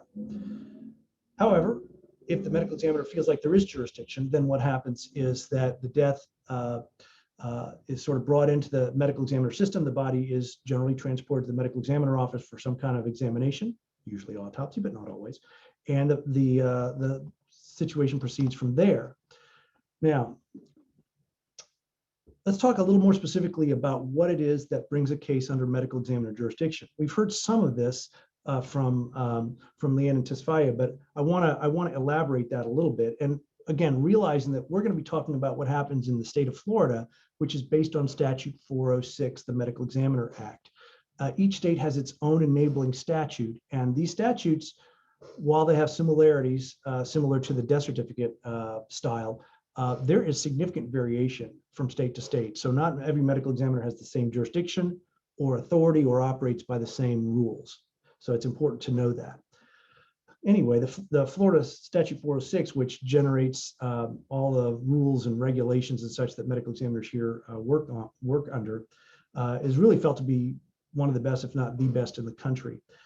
It provides the medical examiners with very vast authority to investigate these deaths, and it does it in a way that's different from every other state. It creates a district system in that the decentralized death certificate, death investigation process is handled by district medical examiners, and the districts largely are single or multi-county units that parallel the judicial circuits, and that has a lot of efficiencies, and so that's why it's arranged that way. More specifically, the statute also describes exactly what circumstances under which medical examiners are to take jurisdiction over a death. Take jurisdiction meaning they're going to be responsible for investigating that death and certifying it.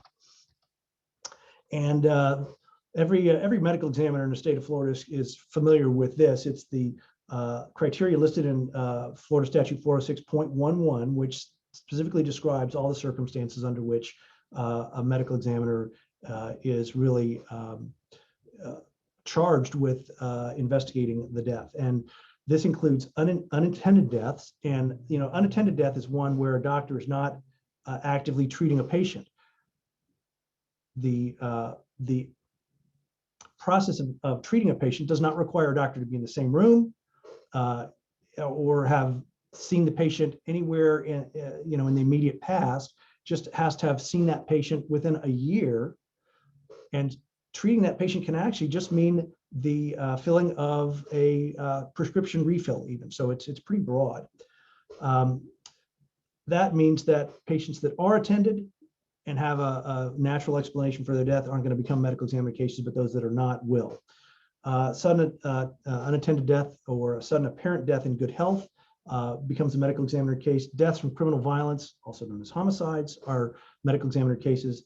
Accidents and suicides are medical examiner cases. That includes the vast majority of the kinds of trauma that we've been talking about as direct causes of death from, say, disaster-related phenomena. Other things that we take custody or take jurisdiction over: deaths in custody or in penal institutions, deaths due to disease, injury, or toxic agent resulting from employment, threats to public health, unusual deaths or circumstances that just don't seem to fit into any category, criminal abortion deaths and poisonings. We'll talk about all these things in just a little bit more. If you say what death isn't a threat to the public health, I think there's some logic in that, but specifically what this means is really those which are emerging threats, like emerging infectious diseases, COVID-19, right?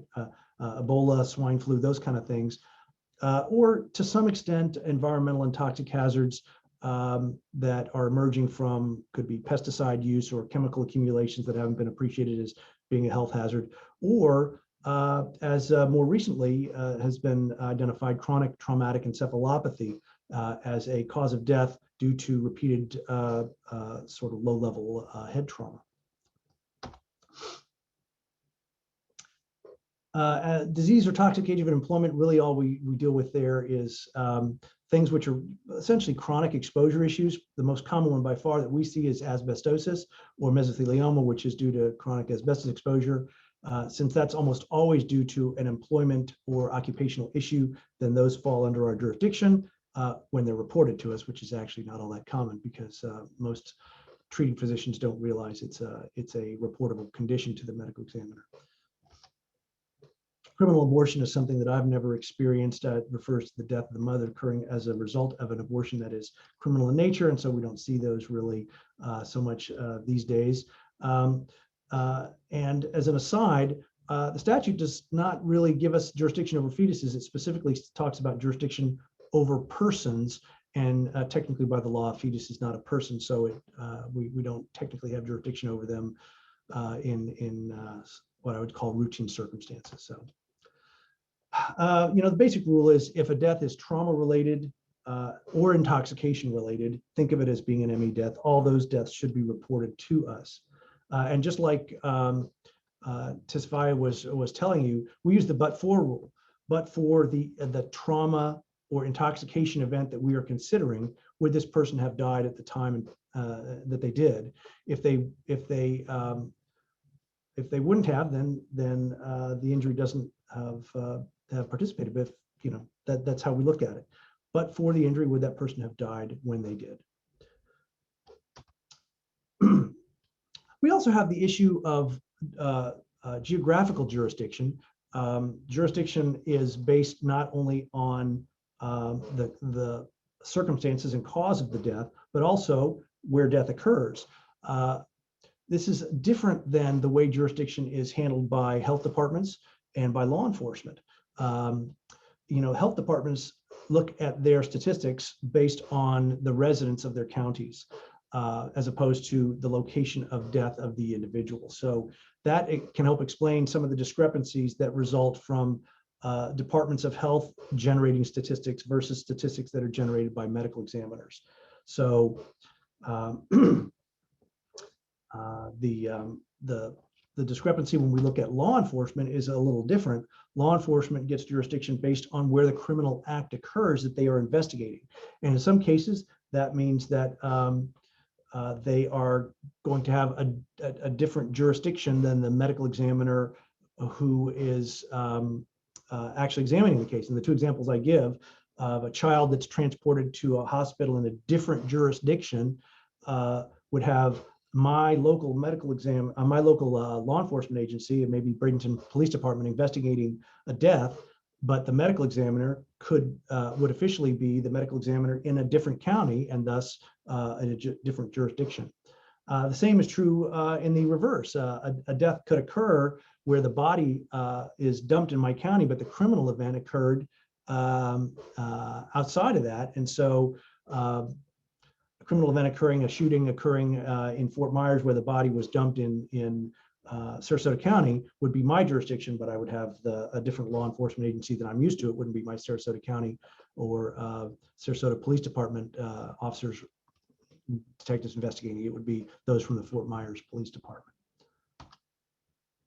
So looking at the jurisdiction then, we have 25 medical examiner districts in the state of Florida.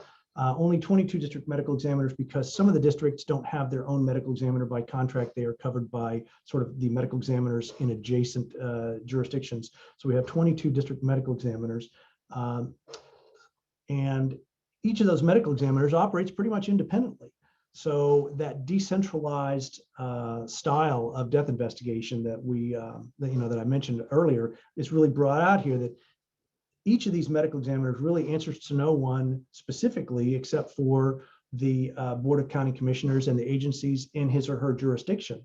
So while we all operate under the same statute, the philosophies that we choose to use based on our training and experience and education and the needs of our local communities, they vary somewhat. So when we actually come to the process, not of just investigating the deaths, but I think what we're sort of focused on here in this webinar is the certification of deaths. How does that proceed? Well, first let's look at what happens when non-medical examiner physicians are certifying deaths. First of all, it is the obligation of doctors to do this when their patients die. It's not just voluntary or something that they should do. They're really required to do this by the rule and regulation in the state. That doesn't mean they always do it when they're requested, or they don't do it without some coercing sometimes, but they should be anyway. And really we look at that, and the physicians treating those patients should look at that as the final act that they're performing in the service of their patients and for the benefit of the patients' families and the good of the community. But not all physicians view it that way, unfortunately. And of course, if it's a medical examiner case, the physician feels like it should be, then the medical examiner shouldn't be signing. They should be referring it to us. But again, if we decline jurisdiction on the case, then the medical examiner, the community physician, the attending physician or primary care physician should be signing that death certificate. And it's complicated how this happens. You'd think that it's a simple process, but here's how it works. If the medical examiner isn't involved, we've talked about the process of how the investigation starts. Well, once that death certification process is started, the funeral home gathers the demographic information and starts the process by opening a case in the electronic death registration system. Then the funeral home contacts the physician who's supposed to be signing the death certificate, confirms that they're going to do it, and then acquires the doctor's license number and fax number to do that.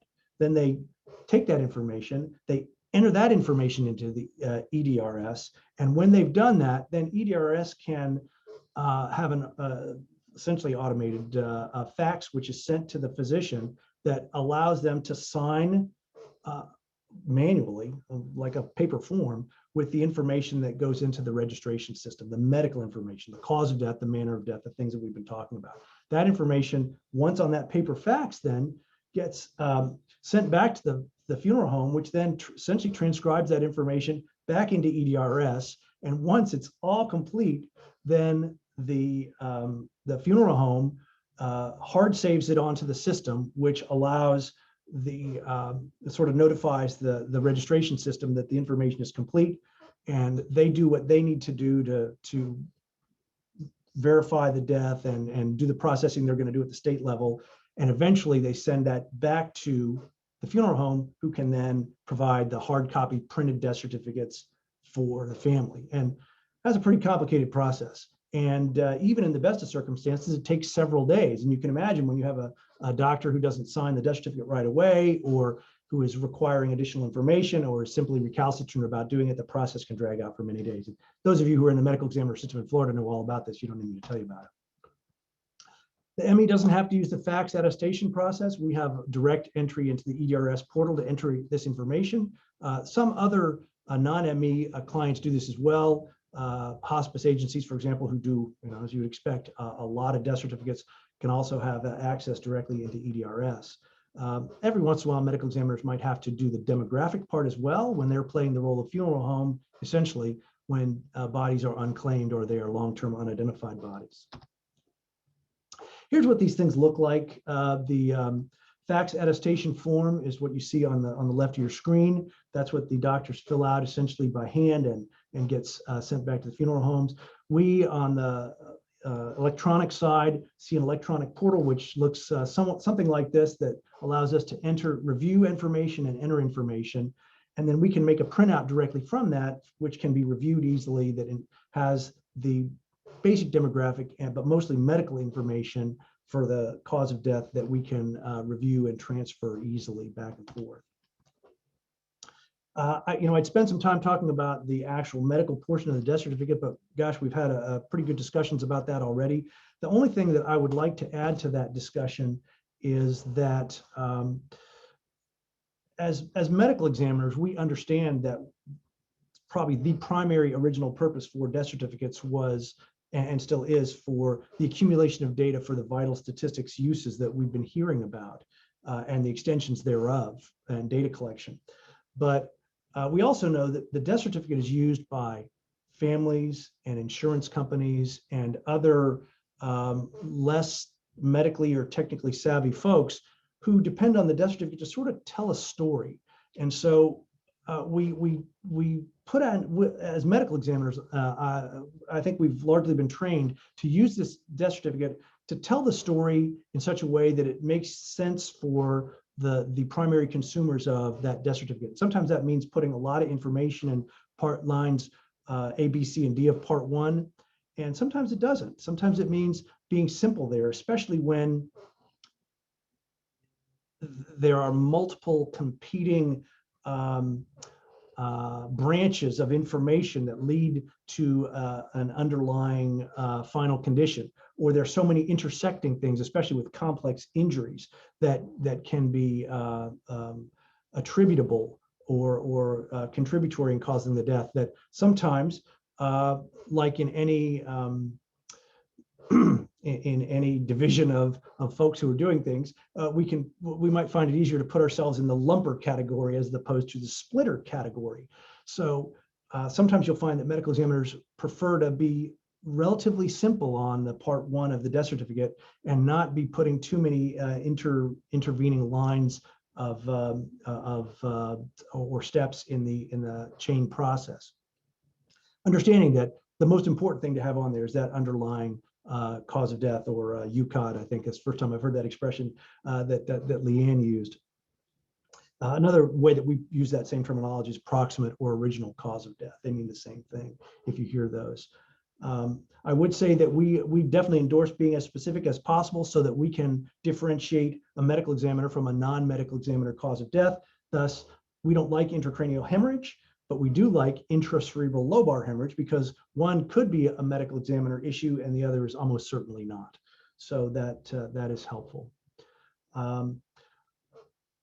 Another difference is that on the ground, when these death certificates are being generated by community physicians and medical examiners, that whole timeline column is not very commonly used in my experience. We don't use it very commonly in my office unless it's really necessary to delineate some events that have occurred in that sort of chain of morbid situations that lead to death. And that's certainly my experience in reviewing death certificates that are coming from the community. So I realize that those columns are there for a reason and can be helpful, but my experience, the vast majority of times, they are not used. I think that's what I wanted to say about that issue. So let's just go on. I would certainly echo the advice not to just put a bunch of causes on part 2 of the death certificate.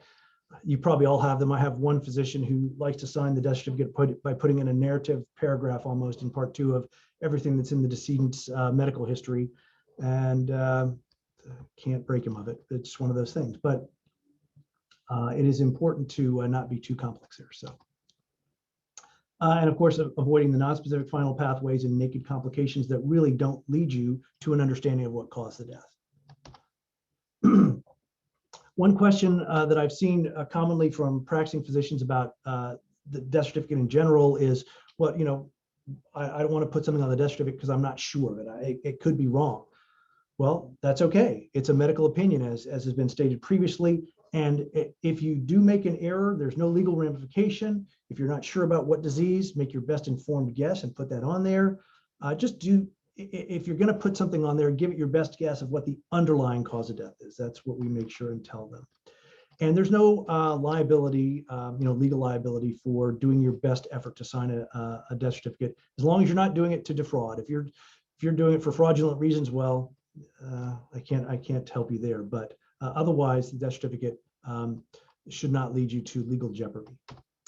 Now, specifically about mass fatalities and how the death certificate issue plays into this. And I'd like to sort of break it down into what happens in a mass fatality event, meaning a disaster event which causes mass fatalities. Some people use the term mass disaster for that, which I understand, I guess, but seems a little awkward. So I like to say a mass disaster event, a mass fatality event, or a disaster with mass fatalities. So what happens? Well, if it's one we can predict, like a hurricane, there's usually a buildup where agencies prepare, administrative actions are taken, and we sort of hunker down and get ready for the event to occur. The event itself transpires with all the preparations that have been made, and then subsequently, or during, or even before, based on the nature of the event, the governor will issue a declaration of a state of emergency for either the whole state or for various counties in that state. And we heard Certify talking about how that changes at the federal level too, and how it affects what resources are available. That's certainly true on the state level as well. Once that happens, by tradition and by request from the governor's office, the Medical Examiner Commission then requests that individual medical examiner offices provide any disaster-related death information to the Medical Examiner Commission, so that all those statistics can be then provided to the to the governor's office on a timely basis. During that time, then the medical examiner's offices around the state will get deaths reported to them. They'll investigate those deaths and they'll make those determinations, hopefully based on all the criteria that Certify was talking about whether or not those disaster-related deaths are truly disaster related or not, and then make those determinations and report the deaths accordingly. Here's what happens. This is a form that we should be very familiar with in the medical examiner community in Florida. This is the report that we fill out for every death that we make a determination is directly or indirectly associated with a disaster here in the state of Florida. And for each case, we fill out all this information. You'll see that it has a little bit of demographic information, but has the cause of death and the manner of death, and the description of the incident. And all this information is tabulated and kept by the Medical Examiner Commission and reported to the governor's office. So if this is filled out well, you see that it actually has more information than is going to be present in any death certificate that can be submitted. And thus, the information that we generate that's reported at the state level has a potential to be a better resource even of information, I think, than even just complete and accurately filled out death certificates. When we talk about mass fatalities in the state of Florida, we really need to talk about, at least briefly, the organizations that are in play or involved at that time. And those include the federal agency, DMORT, which is the Disaster Mortuary Operational Response Team, which is deployed when the disaster results in fatalities which are beyond the capability of the local jurisdictions to manifest or not manifest, to manage. And that also goes along with the sort of the definition that Certify was talking about of a disaster in general. But that's what we would call a mass fatality, really, is one that the local medical examiner is experiencing, in which there are more fatalities than that medical examiner office is capable of managing with the resources they have. So DMORT is a federal agency or a part of a federal response. And so they can be deployed when a federal state of emergency has been declared, and basically are staffed by volunteer members who basically deploy on relatively short notice when a disaster occurs. And they assist but do not replace the local medical examiner agent.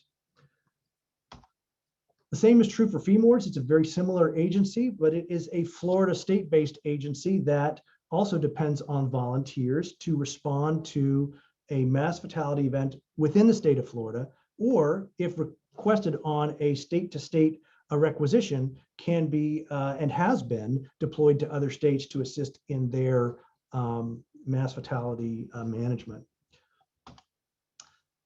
Both can be valuable. Both operate under the incident command system. The difference is that if states want DMORT and there's no federal disaster declared, the states have to pay the government back for that service, which can be expensive. FEMORS is paid for by the state. It is supported with federal grants and such, but is cheaper because it's closer and is more suited to what we need here in the state of Florida. And also, probably most important to any medical examiners who might be needing their services, FEMORS typically has a 1 day or less response time to any need in the state of Florida, whereas DMORT is considerably longer, up to 3 days or perhaps even longer. So that's a big difference between the two. So medical examiner who's handling a mass fatality event is going to be possibly using one of these two agencies to assist with the actual on the grounds handling of the bodies and the management of those bodies and the investigation of those deaths. And then they're going to be certifying those deaths eventually using the criteria that have already been described. And in doing so, they're going to create the data that is necessary for all the responses, for the resources to be deployed, for compensations, et cetera, as we've talked about. So I'm going to try to finish this up real quick because I know we're reaching the end of 2 hours. There's a bunch of differences between data which can come from different sources, and realize that the data that comes from death certificates is different than the data that medical examiners provide. And it's not that that they're worse or different, but they just provide different information. Okay.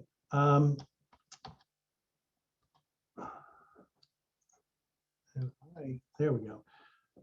a couple of key things, we can get information from media reports. I have used that to get medical examiner case information previously, but that's pretty rare that you get significant information that changes your data by a significant number. Natural deaths, they're not reported to the medical examiner normally in the same numbers that traumatic deaths are. So the natural deaths, which are the indirect deaths that Certify was talking about, may not be routinely reported to the medical examiner. That's one place where we request that medical examiners be reported those deaths, but we don't always get those reports as uniformly as we're going to get the direct or trauma-related deaths in those disasters. So that's one place where death certificate data, especially if it's being collected and certified appropriately, as we've seen, should be done, that medical examiners'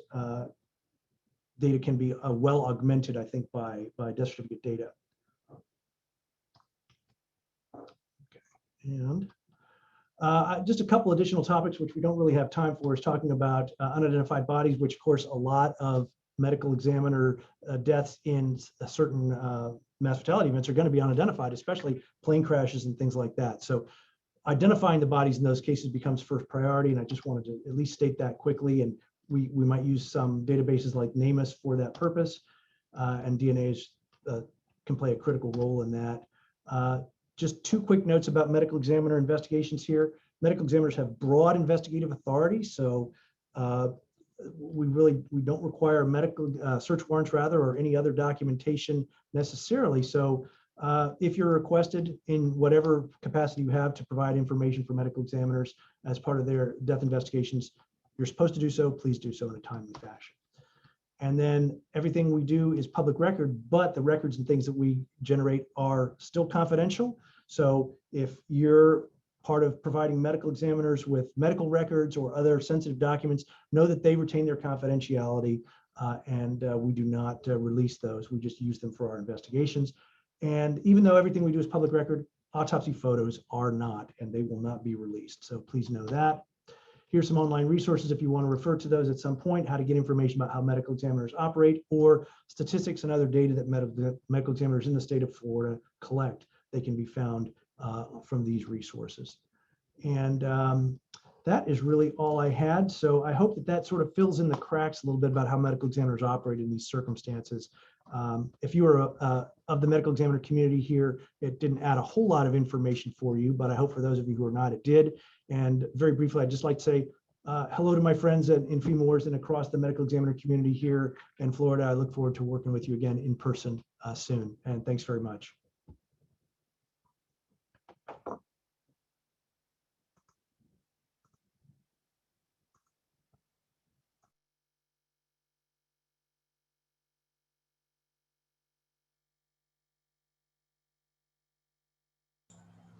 Hey, Karen, you're on mute.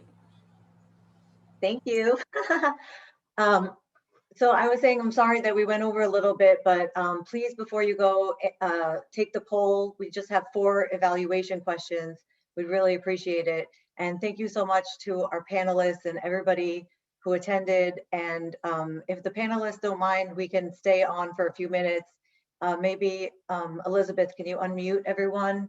And then, you know, we could have potentially any questions that haven't come up with the chat, but looks like all the questions in the Q&A have been answered. Any other questions, final questions?